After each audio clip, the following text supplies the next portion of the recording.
So this guy thinks he's a real-life Batman. Now the guy's name is Matthew, and Matthew is an immigration lawyer in Silicon Valley, and he's a really smart guy. Like, he graduated from Harvard Law and everything. However, Matthew's also kind of a psychopath. Like, he has a bunch of mental health issues going on. So one day, around 2009, I guess he decides he's gonna terrorize some people. So at like 5 a.m. in the morning, he puts on a ski mask and he breaks into a random woman's house. And he ties her up and he makes her wear these blacked out swim goggles so that she can't really see anything. And then he forces her to drink a lot of NyQuil to make her feel drowsy. And while she's feeling all zonked out on that NyQuil, he starts snooping around her place to gather personal information on her. Then he tells her he's going to SA her, but then luckily he decides he's not going to for some reason. I guess he chickens out. And if that isn't weird enough, then he starts giving her crime prevention advice. Like, he tells her to get a dog so that will prevent future break-ins from happening. And then he leaves. And about a month later, he does the same thing again. He breaks into a random woman's apartment, he ties her up, he drugs her, and then he threatens her.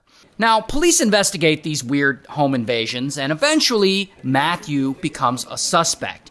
And they come to the law office where he works, and they question him, and who knows what he tells them. But, unfortunately, police, they don't really have enough evidence to just indict him, so, this doesn't go anywhere. However, just them questioning him makes Matthew super paranoid. Like, he starts believing all kinds of crazy stuff, like that the police are conspiring with the Chinese government to take him down and that they're setting up spy equipment in his office at the law firm that he works at in order to spy on him.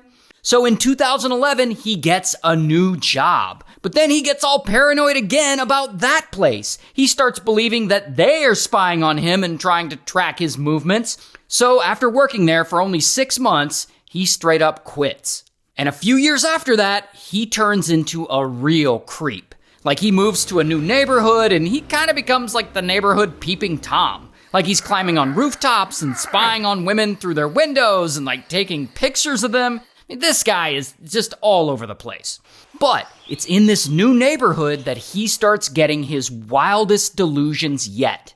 He starts thinking that the world's wealthiest people, the 1%, are part of some secret cabal and that they're actually demons. Like, legitimate demons. So then the next year, in 2015, he moves again to a remote cabin in Lake Tahoe.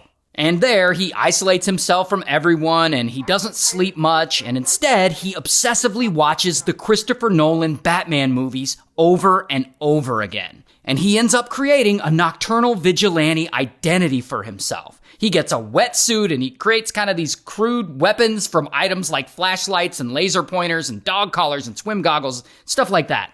Because this guy is convinced that he is a Robin Hood-style superhero vigilante like Batman, and that he's going to fight evil, the evil being the wealthy 1% demon people, I guess. And so, as this new vigilante, he selects his first target, a random couple living about 50 miles away, Denise and Aaron. And Denise and Aaron, they're this boyfriend-girlfriend couple, and they've been dating for a while, and Matthew thinks that they're privileged elite.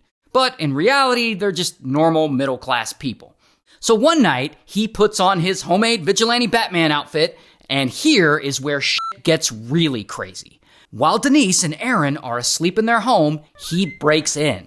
Then, boom, he wakes them up with a pistol pointed at them. And the pistol, it's actually a water gun, but, they don't know that. So he ties them up, and he makes them drink a bunch of NyQuil to make them all sleepy, and he forces them into the bedroom closet.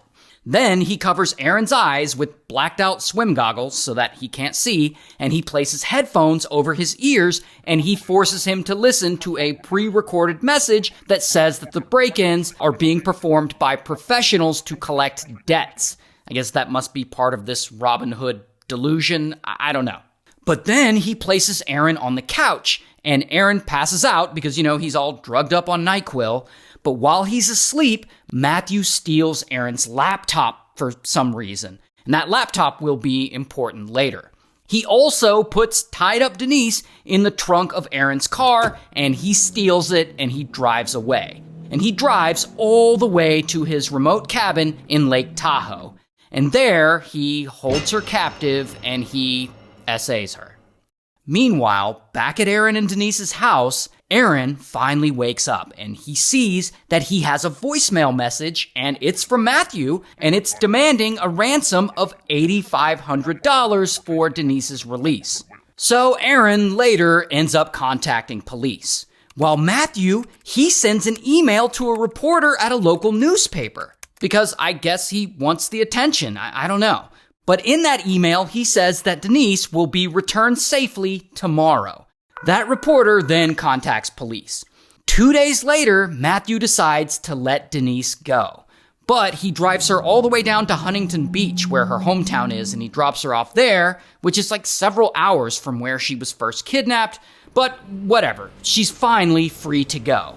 And this whole experience has been bizarre and super traumatic, I'm sure. So then Denise and Aaron, they report all of this to police again.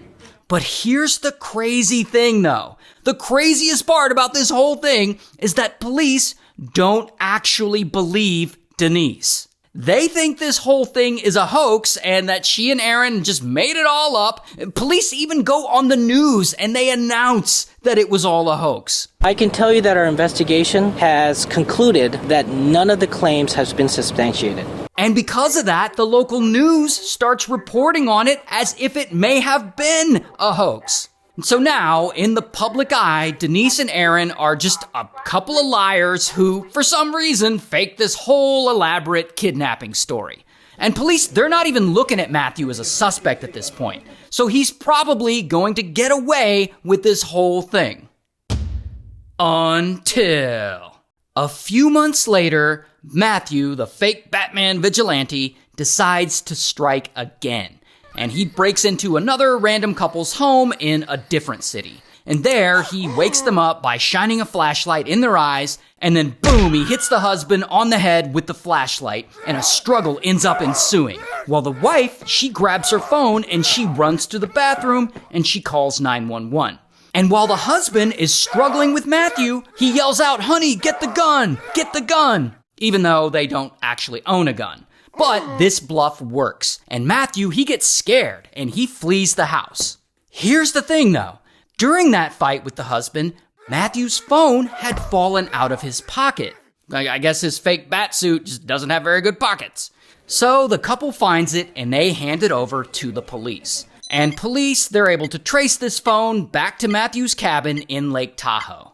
And so, bam, they arrest Matthew. Here's his mugshot.